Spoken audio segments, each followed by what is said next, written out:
The sun was barely rising over the wide plains when Flint Carver tightened the worn leather gloves on his hands and stepped into the morning chill. The single father had been up since before dawn, feeding his little boy and leaving him with old Mrs. Dalton before walking out toward the broken fence that separated his small pasture from the neighboring land. In the quiet stretch of countryside, where the wind carried dust and whispers from faraway trails, Flint had learned to rely on nothing but his own hard work. That morning, he believed he was only fixing a fence for the widow who lived nearby. A woman folks rarely saw, a woman most thought had already sold her land and drifted elsewhere. He didn't know that the truth was far larger than any rumor the town ever passed around. Flint swung his hammer with steady strength, a kind earned after years of ranch work and raising a child alone. Every sharp hit echoed across the open field. He worked fast, confident, his movements clean and sure. He had done jobs like this many times, helping neighbors without expecting anything in return. Because the West had a way of teaching a person that a good heart held more value than gold. Still, as he worked, he sensed something different in the air. Something that made him look over his shoulder even though he found nothing there but a few drifting clouds and the long gravel road that led toward town. By mid-morning, Flint removed his hat to wipe sweat from his forehead. The sun had gained strength, pouring light over the scattered barns and the rough wooden houses that dotted the land. He bent down to lift another plank when the soft crunch of boots on dirt made him freeze. He expected one of the ranch hands or an old traveler passing by to ask for directions, but when he turned, he saw someone he wasn't prepared for. A woman stood at the fence line, her presence quiet yet powerful. She wore a fitted riding jacket, dust on her boots, and her hair tied loosely behind her shoulders. Her eyes moved over the repaired posts, then over Flint himself. Something about her gaze made him straighten, as if he'd been caught doing something more meaningful than mending wood. She didn't speak right away, and neither did he. The wind rustled the tall grass between them like it had paused to listen. Flint nodded politely. He had been raised to treat everyone with respect, even strangers whose silence carried weight. He cleared his throat. "Fence had a rough night," he said. "Probably the storm. I figured the neighbor needed it fixed before the cattle wandered." She studied him, almost as if she was trying to match his face with a memory she wasn't sure she had. Her voice, when she finally spoke, was gentle but certain. "You did all this without being asked." "Oh, just lending a hand," Flint said. "Whoever owns this place deserves a strong fence. Land like this needs care." The woman tilted her head. "And you don't expect anything in return?" "Never do," Flint replied. "Just doing the right thing." She stepped closer, brushing her fingertips along one of the new rails. Her touch was light, but there was a sense of ownership in the way she examined the wood. Flint noticed her clothes were not like those worn by the townsfolk who struggled through daily ranch work. There was refinement in the way she held herself. Like someone who wasn't used to being questioned. "You seem to know the land well," she said. "This side of the plains, these fences, the creek crossing down there, even the old trail leading to the grain mill." "You belong here," Flint shrugged. "Been here all my life. This land is home. I don't have much, but my roots are deep." She considered that. "And your son. He must be proud of you." Flint's chest tightened. Not many people mentioned his boy unless they wanted to remind him of the hardships he'd faced. "I do my best for him," he said calmly. "That's all anyone can do." The woman looked toward the horizon for a moment before meeting his eyes again. "A man who works this hard deserves more than he has." Flint didn't know what to say. Her words felt personal, like she had seen something in him that others overlooked. He picked up another board to keep his hands busy, unsure why her presence made him feel seen in a way he hadn't felt in years. Before he could speak, a rider approached from the trail, kicking up dust as the horse slowed to a halt. The man on the saddle tipped his hat respectfully to the woman, but barely glanced at Flint. "Miss Vieira," he said. "Town council is waiting. They said it's urgent." Flint froze at the name. He had heard it many times. Vieira was the name whispered in land deals, in government meetings, in every heated dispute about who owned what. Vieira was the name tied to power, influence, and old money. Most folks in the region spoke it like a distant legend. Miss Vieira, half the town belonged to that name. Half the land, half the businesses, half the wealth. Miss Vieira, Flint repeated quietly, almost to himself. She turned back toward him, her expression unreadable. Yes, she said. Vieira, and I am the landowner you've been helping. Flint felt the weight of her words settle on his shoulders. He didn't stop working because he wanted favor or attention. Yet now he stood before a woman who could change the fate of entire families with a single decision. She owned more land than anyone else in the territory. She owned the ground he stood on, the fence he repaired, the trail beyond it, and nearly every building in town except a handful, and she had been watching him with eyes that carried more than curiosity.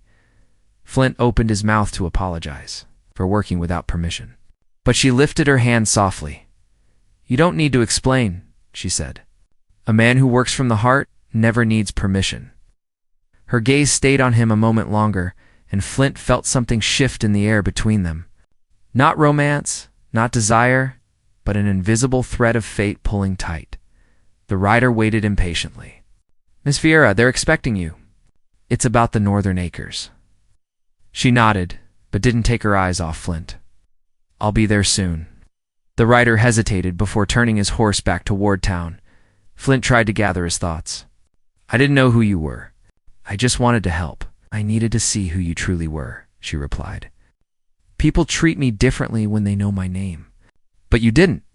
You acted without expecting reward. Flint didn't understand why that mattered so much to her, but he felt the intensity in her voice. She stepped closer. Close enough that he could see the faint dust on her cheeks from riding. There's something I need to ask you, she said softly. Something important. Flint stood still, unsure what was coming. The wind quieted. Even the distant cattle paused their calls. Miss Vieira looked at him with an expression that carried responsibility, unspoken struggles, and a decision she had been waiting to make before she could speak. A gust of wind rattled the fence, and she drew in a breath, holding back whatever words she was about to reveal. We'll talk soon, she finally said. But understand this. Flint Carver, your life is about to change. She mounted her horse with practiced ease, leaving him standing among the fresh wood and rising dust as she rode away. Flint watched her disappear down the road, unaware that the choice she was about to place in his hands would shake the entire town and force him to confront a truth he never expected. He didn't know that the fence he repaired was only the beginning, and he had no idea that Miss Vieira wasn't looking for a worker. She was looking for something far more personal, something that involved him, something that was going to turn his world upside down. Flint stayed by the fence long. After Miss Vieira disappeared down the open road, the dust she left behind drifted slowly, settling over the dry grass like a quiet reminder that the world he thought he understood was changing. He tried to keep working, but every strike of the hammer felt heavier now. He had been helping a neighbor out of simple decency, unaware that he had stepped into the life of the most powerful landowner in the region. It made his stomach twist in a way he couldn't explain. He wasn't a man who liked attention or secrets, yet that morning had given him both. He finished putting the last rail in place and took a long breath. The land stretched endlessly ahead, the hills rising softly in the distance. The place had always felt open and familiar, but now it carried a new kind of weight.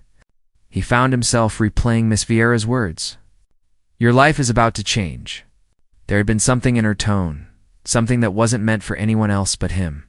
He didn't know why someone as important as her would take interest in a single father with a small patch of land and a worn-out horse, but the thought wouldn't leave him. When Flint finally headed back toward his cabin, he took the longer trail by instinct. The path curved near the creek where his son Reed liked to play when Flint brought him along during chores. The boy loved the water, the smooth stones, the dragonflies that darted in the sun. Flint smiled faintly, remembering Reed's laughter echoing through the trees. Raising him alone had been the hardest part of Flint's life, but every moment had shaped him into a man who fought for something more than himself. His late wife. Harlan had passed when Reed was just a baby. The fever had taken her within days, leaving Flint with grief that carved itself deep into his chest. Folks in town said he became quieter after that, more focused, more distant. But what they never understood was that silence had been his way to survive. He had thrown himself into work, into fatherhood, into doing whatever he could to provide stability for the kid who depended on him. Flint had never looked for another partner. He didn't think his heart had enough space left to give. At least that's what he believed until the morning he met Miss Vieira as he walked. He noticed the riders moving toward the North Ridge. 3 men, each on strong horses, wearing the insignia of the council's hired guards. They weren't the usual ranch hands. These men were the ones who came out only when something serious threatened the territory. Flint paused and watched them disappear behind a stretch of brush. The northern acres were hers. They said the Vieira lands ran so far that nobody knew the true measure of her holdings. If guards were riding there, then something was stirring in those hills. Flint reached his cabin and saw Reed sitting on the porch steps with a wooden toy horse in his hands. The boy rushed toward him with a grin that wiped away Flint's unease. "Papa, did you fix the fence?" Reed asked. "Sure did," Flint answered. "Storm won't be knocking it down again." Reed leaned against him, small and trusting. Flint rested a hand on his son's back. "We might have some things changing around here," he said quietly, mostly to himself. Reed didn't catch the weight in his voice. He never did. He was too young to understand land disputes, council meetings, or the power that people like Miss Vieira carried around like a second shadow. Flint wished he could keep it that way, at least for a while. The day passed slowly. Flint fed the livestock, hauled water from the well, chopped wood for the evening fire. But no matter what he did, his thoughts kept returning to Miss Vieira. Who was she behind that calm gaze? Why did she look at him like she had been searching for him before she even arrived? And what had she meant when she said she needed to ask something important? He rarely crossed paths with the wealthy or the influential. His dealings with the town council were always brief. Pay the taxes, attend a meeting if necessary, settle a boundary dispute if one came up. But there was no dispute this time. No reason for her to walk the land herself unless something far more personal was at stake. When the sun began to set, Flint stood outside his cabin, watching the sky turn shades of gold and fire. The quiet of the evening wrapped around the land, and the wind cooled enough to ease the heat of the day. As he leaned against the railing, he saw a rider approaching from the trail. For a moment, he expected one of the ranch hands or a passerby. But as the figure drew closer, he recognized the straight posture and calm confidence. It was Miss Vieira. She halted her horse in front of his cabin, dust swirling around the hooves. She dismounted gracefully, tying the reins to a post before stepping toward him. Flint straightened, unsure whether he should offer her something to drink or simply wait for her to speak. She saved him the trouble. "I hope I'm not disturbing your evening," she said. "No disturbance," Flint replied. "Didn't expect to see you again so soon?" Her eyes softened. "I came because there are things you deserve to know." He motioned for her to follow him to the porch. Reed peeked out the window with wide eyes. Flint gestured for him to stay inside, and the boy obeyed. Miss Vieira stepped onto the porch, looking at the small home with interest. "You built this yourself." "It's with help from neighbors," Flint said. "Took some time, but it's sturdy." She nodded. "A home built with your own hands holds a strength no money can match." Flint wasn't used to wealthy folks admiring the simple life. Most saw cabins like his as remnants of a rough past. Yet she looked at the place with genuine respect. She took a slow breath. "I want to explain something to you. People think I own this land because of inheritance, because of council influence, because of power. But half the town has no idea what burdens come with ownership. There are threats behind those acres. There are deals made behind closed doors. And there are dangers rising from the North Ridge that require someone I can trust." Flint frowned. "Someone you can trust? Why me?" She met his gaze without hesitation. "Because you're the only person in this region who does the right thing without expecting reward. You repaired that fence out of kindness, not fear or favor. You didn't know who I was, and you treated the land like it mattered. Most men look at me and see profit. You didn't. I need someone like that? Flint crossed his arms. For what purpose? She hesitated, as if weighing how much to reveal. There are people trying to buy the northern acres. Not to farm, not to raise cattle, but to strip the land for quick wealth. They've offered me sums that would make others accept without question. But I won't sell. My family protected this land for generations. Someone is trying to push me to give up what's ours. You think I can help with that? Flint asked. I think you're the only man who won't be swayed by money or fear, she replied. You have honesty, integrity, a strength the town respects, even if you don't speak about it. Flint wasn't used to hearing praise. He wasn't sure he wanted any. What exactly are you asking? Her voice lowered. To stand with me? To help protect what's right, and to accept something I'm offering that may change your life. Those last words sent a shiver of uncertainty through him. He didn't know if she meant work, responsibility, or something deeper. Her tone hinted at a choice that reached far beyond fences and land disputes. Before Flint could ask more, a sharp cry echoed from the distance. Miss Vieira stiffened instantly. A rider was approaching fast, dust rising behind the horse as it rushed toward them. Flint stepped forward, trying to see the face of the person riding hard through the evening haze.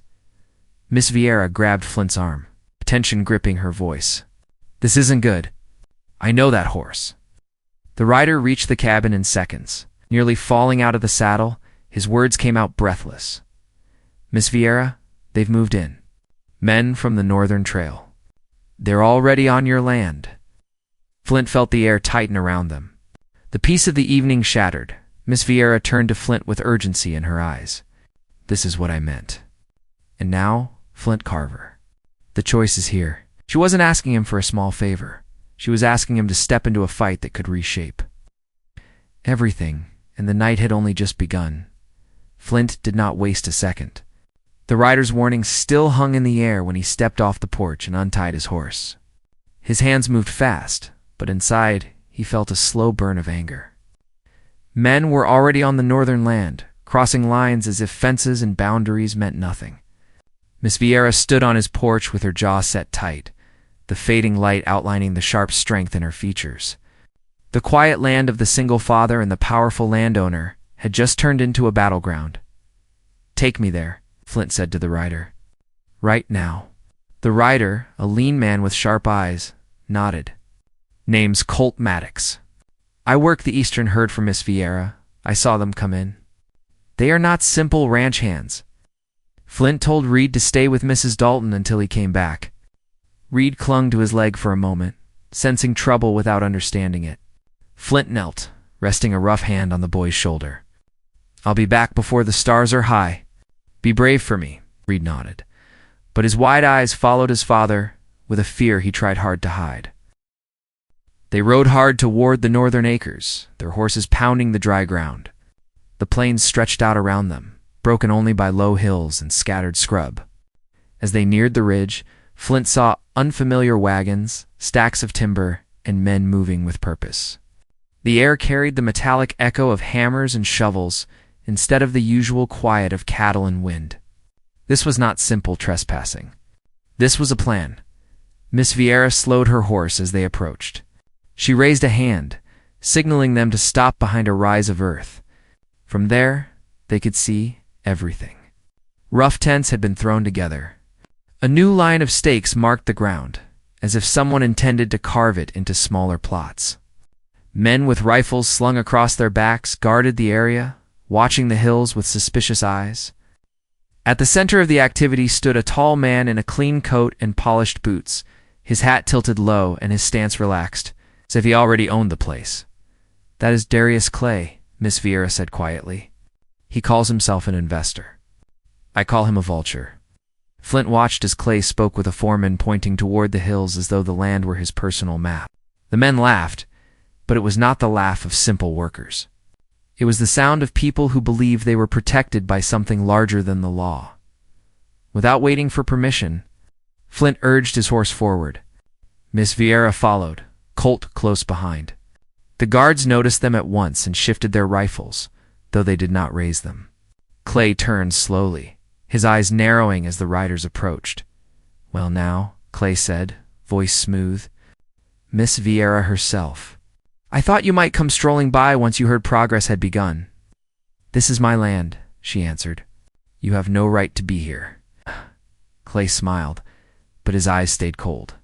He reached into his coat and pulled out a folded document. Council gave me rights this morning. Northern acres are under temporary claim for development. New rail spur, new jobs. A bright future for your sleepy town. Flint saw the way Miss Vieira's shoulders tensed. The council has no power to hand my land to you. I never signed anything. Oh, but you signed long ago, Clay said. Your father's agreements, old debts, forgotten clauses. Paper has a way of outliving memory. The council only recognized what the records already showed. Flint stepped forward. You are twisting rules to steal what is not yours. Clay's gaze shifted to him, taking in the calloused hands, the plain clothes, the strong frame of a rancher used to work. And who might you be, friend? Flint Carver, he said. I work my own land. I help my neighbors. And I know when a man is lying. Clay's smile did not falter, but something hard flickered behind his eyes. A single father, if I recall. A small cabin near the creek. One boy. Pretty fragile position for a man who speaks against progress. The mention of Reed made Flint's pulse quicken. Clay had done his homework. He wanted Flint to know that nothing in this little corner of the frontier was hidden from him. It was not a direct threat, but it cut close enough to feel like one. Miss Vieira moved between them. You will leave this land today, Clay. Whatever false claim you wave around will not stand when we bring this before a proper judge. Clay folded the paper with slow care. By all means, take it to the council, to the judge, to anyone who will listen. But while you argue, my men will keep working. Once the track is laid, once the town tastes the profit, you will find your support a little thin. People prefer coin in their pockets over loyalty to a landowner who keeps hills empty. His words carried a cruel truth. Flint knew how thin the line was between honor and hunger for many small ranchers. A rail spur meant trade, new buyers, new businesses. Men with families might be tempted to overlook how that progress arrived. Miss Vieira's voice stayed firm. You underestimate this town, and you underestimate me. Clay tipped his hat with a mock bow. We shall see. The council meets tomorrow at noon. Bring your outrage. I will bring the law. As they rode away, the sound of hammers resumed behind them. Each strike drove the reality deeper. The conflict was not just about fences or fields anymore. It was about the soul of the town, the future of every farm and ranch that depended on the unspoiled land. On the way back, Colt broke the silence. Some of the council members already listened to Clay. He buys rounds at the saloon and whispers about jobs and investment. Folks who never had a chance to rise see him as their ticket upward. Flint knew the type. Men like Clay rode in when frontier towns reached a turning point, offering easy answers in exchange for quiet control. What about Sheriff Brandt? Flint asked. Where does he stand? On his own side, Colt said. He talks fairness, but he counts coins like everyone else. Miss Vieira looked ahead, jaw set. My father kept this land safe for decades. He believed that if you respect the soil feeds you. Men like Clay see only what they can drag from it. I will not let his kind define this region. Back in town that evening, word of Clay's move spread like lightning. Some ranchers shook their heads in anger. Others said a rail spur could save their struggling herds. Old Mrs. Dalton whispered to Reed as she served him stew, telling him that his father was out there doing what was right. Reed listened with wide eyes, clutching the wooden horse Flint had carved for him. Trying to understand why grown men would fight over dirt and tracks in the small church near the edge of town, Pastor Hoyt prayed for peace, but secretly worried about his own debts. The mercantile owner counted his dwindling coins and imagined crowds of new customers arriving with the railroad. The blacksmith, tired of empty orders, wondered if he could afford to stay loyal to Miss Vieira's side when a man like Clay promised steady work. The conflict seeped quietly into every home, creating lines that had not yet been drawn, but soon would be. That night, Flint sat at his small table with a cup of black coffee, staring at the flame of the oil lamp. Miss Vieira had stayed long enough to explain what tomorrow's meeting would bring. She needed Flint to stand before the council, to speak not as a hired hand, but as a free rancher, defending the land and the way of life all of them shared. She wanted him to tell them what he saw on the ridge, and to remind them that once the land was gone, it would never return. Flint turned the idea over in his mind. He was not afraid of hard work or rough weather. But facing powerful men in a council room felt like stepping into a different kind of storm. One careless word could make enemies he did not need. Yet he thought of Reed asleep in the next room, of the creek where his son played, of the wide hills that had carried his footsteps since childhood. If men like Clay carved up the land, what would be left for Reed's future? He pictured Miss Vieira's face when she asked for his help. There had been strength there, but also weariness. People saw her wealth and assumed she could handle anything. Flint now understood that power could also be a heavy cloak. She had inherited land and influence, but she had also inherited enemies who watched every move she made. In a strange way, the single father and the landowner were both standing alone in their own battles. As the night deepened, a soft knock sounded at his door. Flint rose, his hand resting near the old rifle hanging on the wall. When he opened the door, Miss Vieira stood outside wrapped in a riding cloak, her horse tied near the fence. "I should not be here this late," she said, stepping inside. "But there is something you need to know before tomorrow." Flint closed the door behind her. The small cabin suddenly felt even smaller, holding the weight of two people carrying more responsibility than they ever wanted. She spoke in a low voice. "Clay is not only backed by a few greedy men. There is someone on the council feeding him information. Someone with access to records that should be locked away. That is how he found those old agreements. He plans to use loopholes that even my father never knew existed." "You have a name?" Flint asked. "Not yet," she answered. "But I have a strong suspicion. And if I am right, then tomorrow we will not just be arguing with Clay. We will be standing against someone the town has trusted for years." Flint's chest tightened. Betrayal always cut deeper when it came from a familiar face. "Why tell me this now?" "'Cause I need you prepared," she said. "If things turn ugly, they may try to use your past against you. Old debts, old mistakes, anything that makes you look weak." Flint thought of the loan he had once taken to keep his ranch after Harlan died, the one he had nearly failed to pay off in time. Only a last-minute sale of cattle and help from a friend had saved his land. Those records still existed somewhere. In the wrong hands, they could be twisted into shame. "You still want me to stand up there?" he asked. "Yes," she said. "Because men like Clay count on fear. If we bow our heads now, they will keep taking until nothing remains. I can speak as a landowner. The council expects that. But they need to hear from a single father who works the soil with his own hands." Flint looked at her, seeing not just a wealthy woman, but a person fighting to keep a promise made to generations before her. The room was silent for a moment, broken only by the soft crackle of the lamp. He finally nodded. "I will stand with you. Whatever comes." A shadow passed by the window, so faint Flint almost missed it. A scrap of movement near the porch. He moved quietly to the door and stepped outside. The night air was cool. The yard looked empty, yet his instincts said someone had been there. On the porch floor lay a folded scrap of paper held down by a small stone. Flint picked it up and unfolded it under the lamplight. The message was short, written in a tight hand. "Walk away from Vieira's fight. You will lose more than land." He felt the warning sink into him like a cold blade. Miss Vieira saw his expression and read the note over his shoulder. For the first time since he met her, fear flickered across her face. The conflict was no longer distant or tied only to fields and council rooms. It had stepped right up to Flint Carver's front door, and the night around them suddenly felt much less quiet. The wind moved across the porch in a slow sweep, lifting dust and carrying a heavy silence after Flint read the warning note. The message rested against his palm, the letters pressed hard, as if written by someone without patience. Miss Vieira stepped beside him, her breath unsteady for the first time since their paths had crossed. Flint felt a spark ignite inside him. Not fear, but a fierce need to protect his home, his son, and the land that meant everything to the people around him. "This isn't just about land anymore," she whispered. "They're trying to break anyone who stands in their way."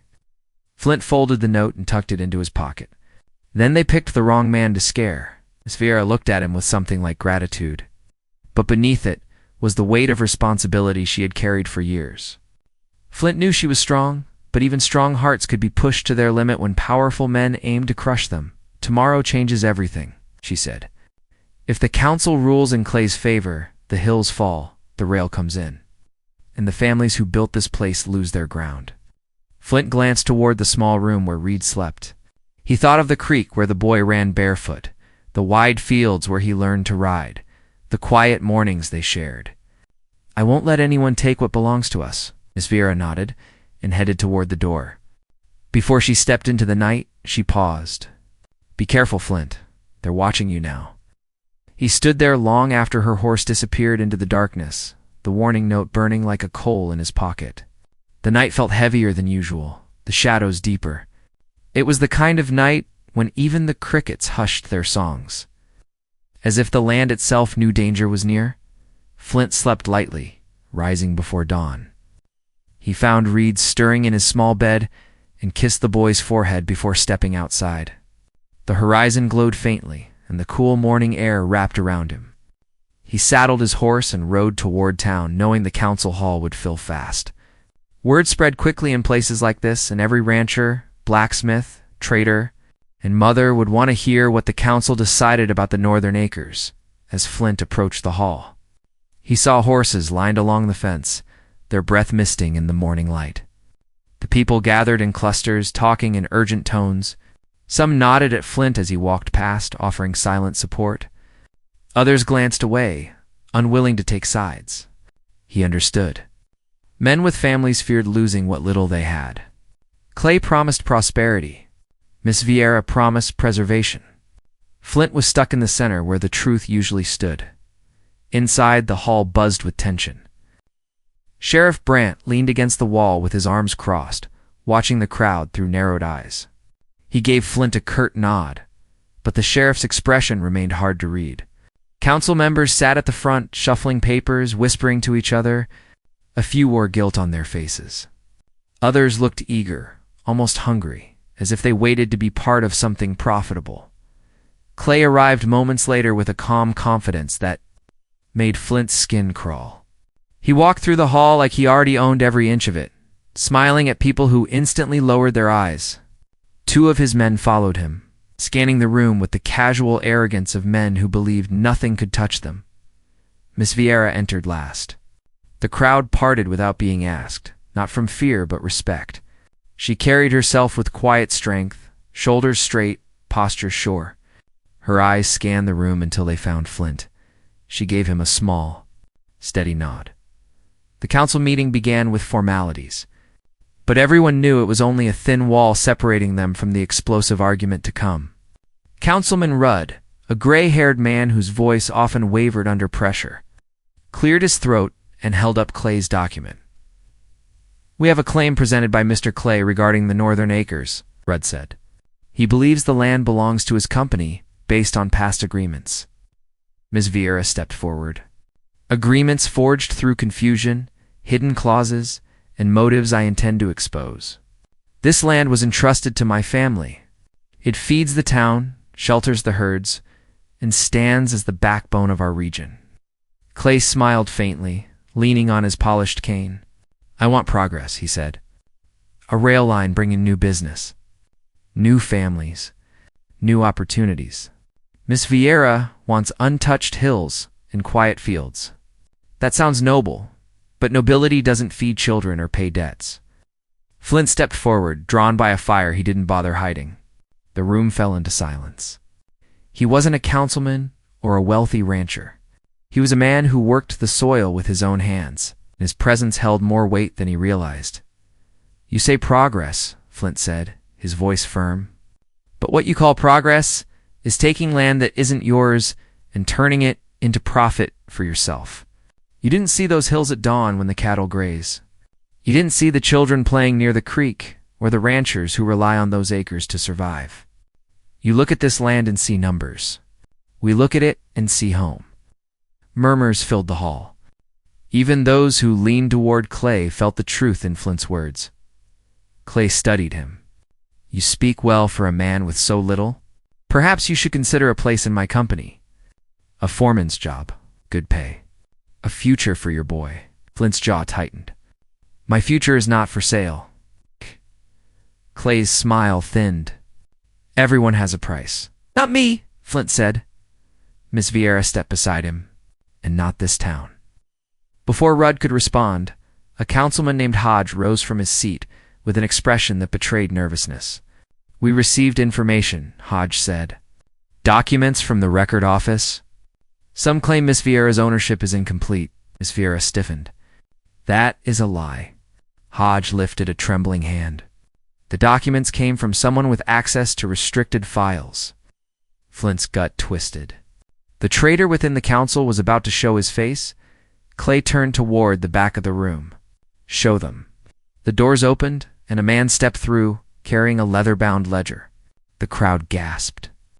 Sheriff Brandt moved away from the wall, confusion flashing across his face. The man was Councilman Yarlin Pike, one of the longest-serving members. He had been around since before Miss Vieira's father died. His face was pale, and sweat glistened at his temples. Rudd spoke shakily. Yarlin, what is this? Pike didn't look at the council. He looked straight at Clay, then at Miss Vieira, and finally at Flint. This ledger, Pike said, lifting it, contains old financial records. Payments your father owed. Debts never settled. Clauses overlooked. The land is not entirely protected under your claim. The room erupted in whispers. Miss Vieira's eyes filled with disbelief. You were my father's friend, she said. You swore to protect what he built. I protected myself, Pike said, voice trembling. Clay offered something I needed. I could not refuse. Clay stepped closer. Thank you, Pike. Your honesty is appreciated. Flint felt something snap inside him. He stepped forward, standing between Pike and Miss Vieira. You sold your honor for coin? You betrayed the land and the people who trusted you. Pike looked away, shame burning across his features. But Clay seemed pleased. His plan was unfolding without resistance. Rudd banged his gavel. We must vote, he said. The council will decide. Not yet, Flint said, his voice ringing across the hall. Everyone fell silent. Before you vote, look at the hills you are willing to give away. Think of the families who built this place. Think of what happens when outsiders take control. They come with promises, then leave with everything, Miss Vieira added. My father believed the land belonged to those who worked it, not to men who sought to drain it. If you let Clay take these acres, you won't recognize this town in a year. Clay stepped forward, eyes gleaming with cold confidence. This town already chose. They want growth. They want wealth. And they want a future. And you want control, Flint said. Clay smirked. Maybe, but control in the right hands brings order. Flint moved closer until only a breath of air separated them. This land does not need your order. It needs respect. The tension in the room thickened to the point of breaking. Every rancher, mother, shopkeeper, and traveler waited with held breath. The council was minutes from choosing a path that would either protect their way of life or tear it apart. Suddenly, the hall's side door burst open. A young ranch hand rushed in, breathless and covered in dust. The men on the ridge, he shouted. They're not waiting. They're bringing in machines. They're cutting into the hill already. A wave of panic swept the hall. Miss Vieira looked at Flint with rising desperation. Flint felt his pulse thundering. Clay's men were already acting as if they owned the land. Rudd stood helplessly. We need to stop them. Clay raised his voice. My men are following legal authority. They will continue. They're destroying our land, Miss Vieira said. Right now. Flint grabbed his hat. Then we ride. Now, people rushed toward the doors. Some shouted, some argued, others ran to gather their horses. The council's vote would not matter if the northern hills fell before they returned. Miss Vieira mounted. her horse with fire in her veins. Clay thinks he can break us before the council decides. Flint rode beside her.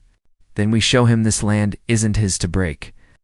The thunder of hooves filled the air as Flint, Miss Vieira colt, and half the townsfolk charged out of the hall and raced toward the ridge. Clouds of dust rose behind them as the sun lifted higher, casting sharp light over the unfolding battle for the land that held their past and their future. And as they neared the ridge, the sound of machines cutting into earth echoed across the hills. The moment of reckoning was waiting at the top. Flint rode hard alongside Miss Vieira, the pounding hooves echoing across the hills as they pushed toward the ridge. Dust rolled behind their group like a storm cloud chasing them. Every rider knew that what waited at the top of that rise would decide the future of their land. The air grew sharp with tension. The closer they drew, the louder the grinding engines became. The machines chewed through the earth with a ruthless rhythm, the kind of sound that made a rancher's stomach twist. When they reached the ridge, the sight hit them like a blow. Clay's men had already started cutting into the hill, tearing away soil and stacking timber for a work site that had no right to be there. Steam hissed from metal pipes. Wheels churned in deep tracks. It was the kind of operation meant to intimidate, the kind meant to send a message that Clay believed he had already won. Flint tightened his grip on his reins. He rode forward until he was close enough for the workers to see him clearly. Miss Vieira's horse slowed beside his. Her face held steady determination, but Flint saw the strain around her eyes. This land was her legacy. Watching it cut open like this had to feel like losing a part of herself. Colt Maddox rode ahead and signaled to the townsfolk to spread out. Surrounding the work area, Clay's men paused, uncertain now that a crowd of angry ranchers stood at the ridge. Flint dismounted and stepped toward the nearest machine. He pulled the ignition lever down, shutting it off. The engine sputtered into silence. A foreman marched toward him. "You have no right to interfere," he said. "We're operating under an approved claim." Flint faced him calmly. "Your claim is still in dispute, and until the council officially rules, this land is not yours to touch." Miss Vieira stepped forward. "Shut everything down now. If not, every man here will stand against you. Sheriff Brandt will have cause to arrest you before the council meets again." Clay's voice rose from behind the machines. He walked through the dust with the same confident stride he had worn in the council hall. But this time, Flint saw cracks in his certainty. Clay took in the crowd.